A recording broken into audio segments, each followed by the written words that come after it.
দেখেন গাইস, চট্টগ্রামের পলকরার মাঠে মেলা হচ্ছে। আমরা মেলা দেখতে চলে আসছি, কিন্তু ভিতরে ঢুকতে টিকিট লাগে। তো বিকালে ঢুকবো, আপনারা আমার সাথে থাকেন, সব দেখতে পারবেন।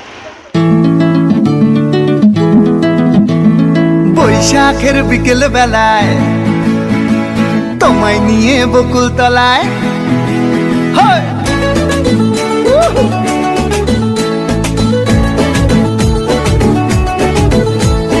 বৈশাখের বিকেল বেলায় তোমায় নিয়ে বকুল তলায় প্রেমের এখন গান শোনাবো। আর বৈশাখের বিকেল বেলায় তোমায় নিয়ে বকুল তলায় প্রেমের এখন গান শোনাবো। পাখিরা ডাকবে মনে রং লাগবে, পাখিরা ডাকবে মনে রং লাগবে, কিছু মিষ্টি মধুর স্বপ্ন সাজাবো, প্রেমের এখন গান শোনাবো। বৈশাখের বিকেল বেলায়